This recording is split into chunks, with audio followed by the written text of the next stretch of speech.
morning, this is vlog 302.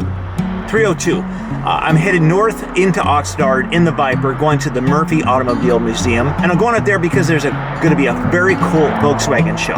Now, there's going to be lots of Volkswagens, and this car's not going to fit in that in any way, shape, or form. But hopefully they won't diss me. I think it's going to be cool. I'm going to have a good time. But before I do that, I need to clean the car up a bit. So.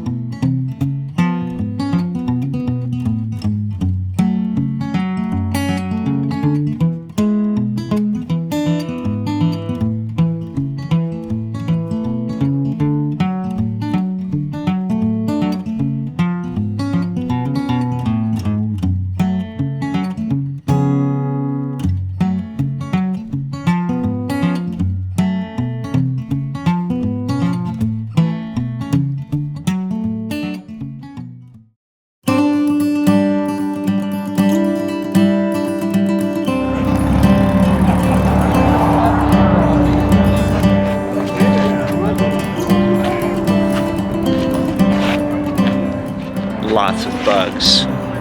Amazing examples of this car.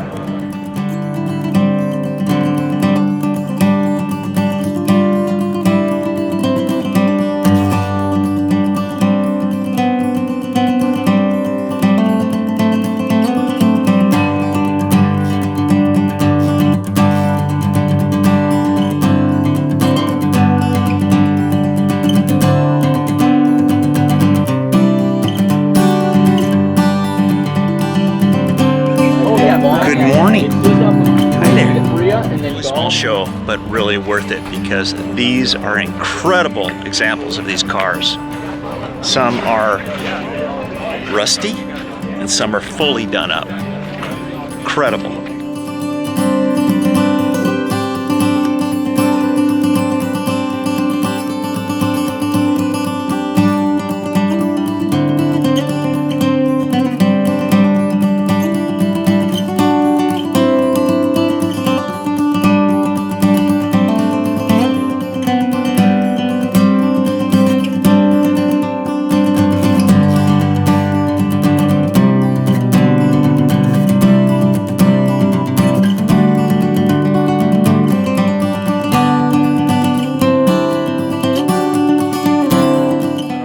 Cool Volkswagens outside.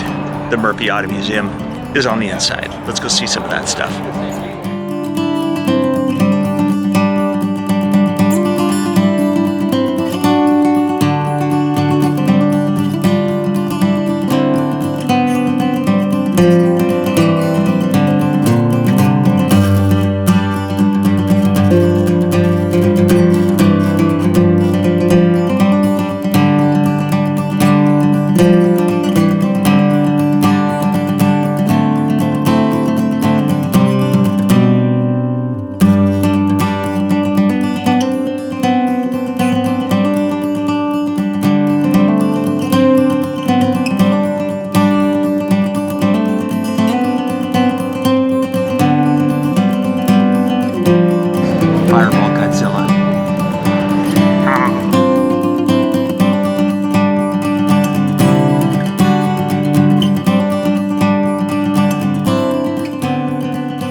Tons of classics, muscle cars, great Cadillacs. Look at this pink Caddy right here.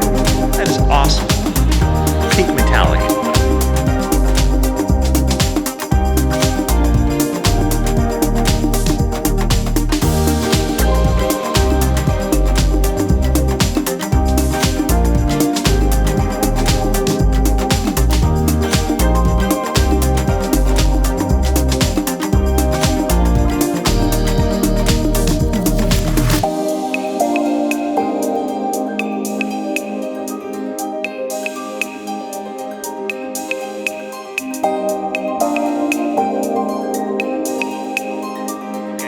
We're at the Murphy Museum. This is the owner, David Neal. So, David, how long have you been the owner of this place? Yeah, so I took over the Murphy Auto Museum in January of 2014, so we're into 2.5 years.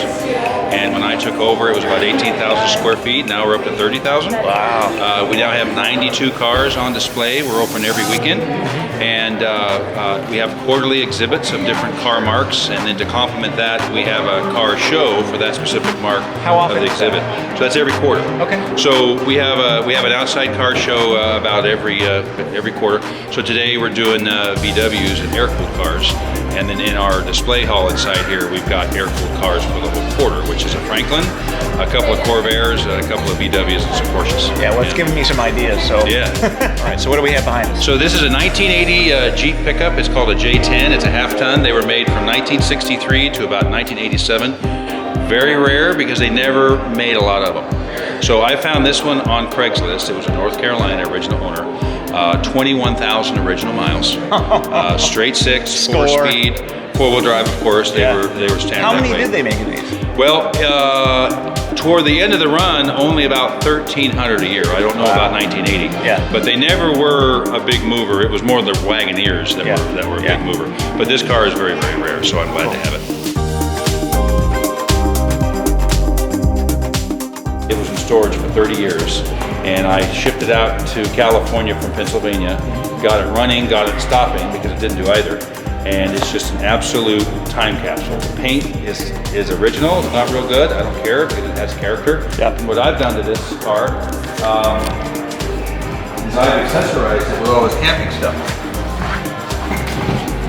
Just stuff I find at garage sales. Look at So suitcases, fold-out camp table. I found these at a yard sale in Tucson. So I bought these paddles. I'll put back here, fishing poles, just stuff you find in a yard sale. This is a 1964 Avante with a factory supercharger.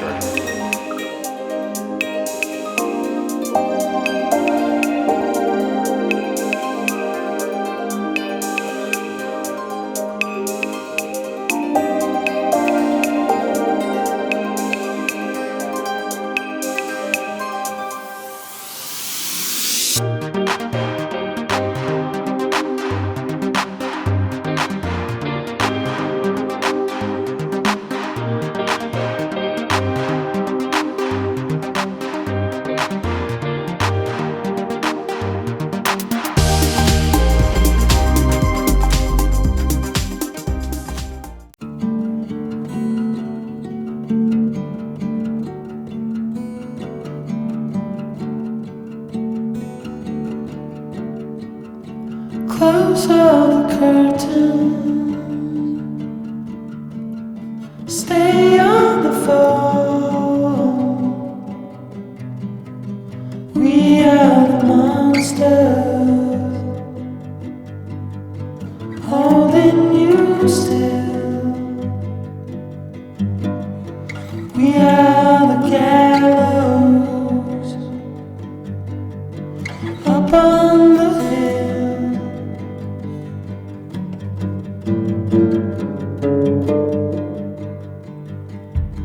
Answer the question,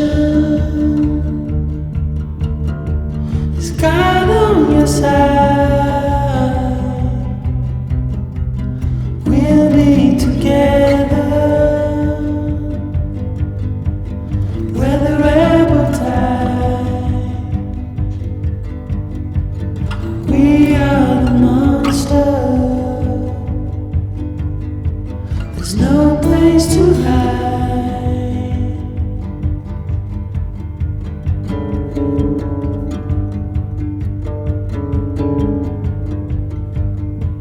We're under your bed, we hide in the dark. We are the monster, an army of. All right, I've been driving around in Malibu. My hand's a little shaky. Sorry for the camera work that's a little shaky. It's only because of this car. I've been driving around for at least 4 hours, and it's come to the conclusion for one word, and that word is thrill.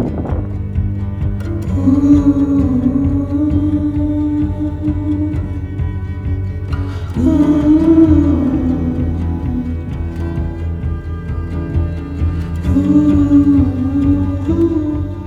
driving the canyons of Malibu can always be a challenge because there's a lot of this and a lot of that. But there's also a lot of bicyclists, motorcyclists, cops, and everybody else.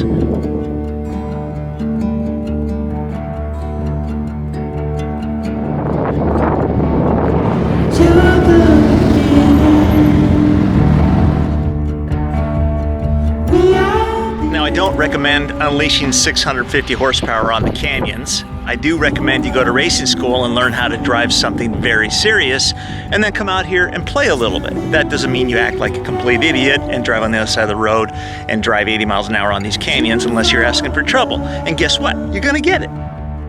There's plenty of time to go to the track and do a bunch of nonsense. But for here, it's about precision driving. You get a chance to really drive these roads and feel what the car is supposed to do. And if you can do that a little bit every day, then you're going to become a really spectacular driver.